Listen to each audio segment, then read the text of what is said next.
വളരെ രാവിലെ തന്നെ 6 മണിയോടെ തന്നെ കാര്യങ്ങൾ അറിഞ്ഞതിന് ശേഷം ആശുപത്രിയുടെ 2 പേവാർഡുകൾ മാറ്റിവെച്ചിട്ടുണ്ടായിരുന്നു.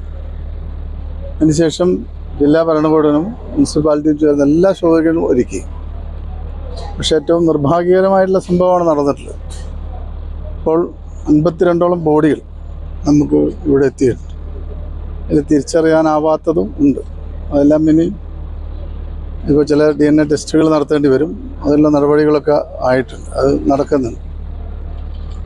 വളരെ പെട്ടെന്ന് തന്നെ ബോഡികൾ ബന്ധുക്കൾക്ക് വിട്ടുകൊടുക്കുക എന്നുള്ളത് ഞാൻ ശ്രമിക്കുന്നെങ്കിലും ബന്ധുക്കൾ പലരും അവിടെ കൂട്ടത്തോടെ മരണപ്പെട്ടതുകൊണ്ട് വയനാട്ടിലെ കിട്ടുന്ന അറിയിപ്പിൻ്റെ അടിസ്ഥാനത്തിൽ മാത്രമേ ഇവിടുന്ന് ബോഡികൾ നമ്മൾ അങ്ങോട്ട് നീക്കം ചെയ്യാനാവും.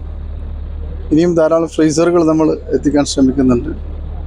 പല ഭാഗത്തും വരുന്നുണ്ട് ഫ്രീസറുകൾ.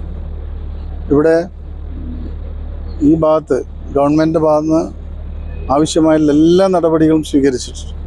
ഫോറൻസിക് ഡോക്ടർമാരടക്കം നമ്മൾ പല ഭാഗങ്ങളും ഇവിടെ എത്തിച്ചിട്ടുണ്ട്. അതോടൊപ്പം കൽപ്പറ്റയിലേക്കും കോഴിക്കോട് നിന്നുള്ള ടീം, തൃശ്ശൂർ നിന്നുള്ള ടീമൊക്കെ കൽപ്പറ്റയിലേക്കും പോകുന്നുണ്ട്. ഇവിടെ മൊത്തത്തിലൊരു കാര്യങ്ങളൊക്കെ നല്ല രീതിയിൽ തന്നെ പോകുന്നുണ്ട്. നാളെ രാവിലെയോടുകൂടി ബോഡികൾ നമുക്ക് വയനാട്ടിലേക്ക് കൊണ്ടുപോകാൻ കഴിയുന്ന വിധത്തിലാണ് ഇപ്പോൾ കാര്യങ്ങളൊക്കെ മുന്നോട്ട് പോയിക്കൊണ്ടിരിക്കുന്നത്. തൽക്കാലം അവിടെ നിന്നും നമുക്ക് ഇപ്പോൾ ഒറ്റയടിക്കാൻ കൊണ്ടുപോകാൻ കഴിയില്ല. അവിടുത്തെ സാഹചര്യങ്ങൾ നോക്കിയതിന് ശേഷം ഇവിടെ നിന്നും അങ്ങോട്ട് കൊണ്ടുപോകാനുണ്ട്. അതുവരെ നമുക്കിവിടെ നല്ല രീതിയിൽ തന്നെ മൃതദേഹങ്ങൾ സൂക്ഷിക്കാനുള്ള കാര്യങ്ങൾ ചെയ്തിട്ടുണ്ട്. മെഡിക്കൽ ടീമും പോലീസും ജില്ലാ ഭരണകൂടവും ഒക്കെ തന്നെ ആ കാര്യങ്ങൾ ഉറപ്പുവരുത്തിയിട്ടുണ്ട്.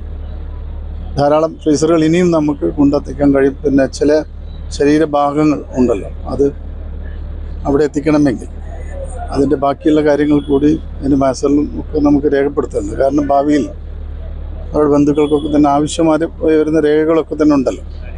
അപ്പോൾ അതെല്ലാം തന്നെ ശരിപ്പെടുത്തിയതിന് ശേഷം വയനാട്ടിൽ നിന്നും ഉള്ള അറിയിപ്പിന് ശേഷം മാത്രമേ നമുക്ക് ബോഡികൾ വയനാട്ടിലേക്ക് കൊണ്ടുപോകാൻ കഴിയൂ.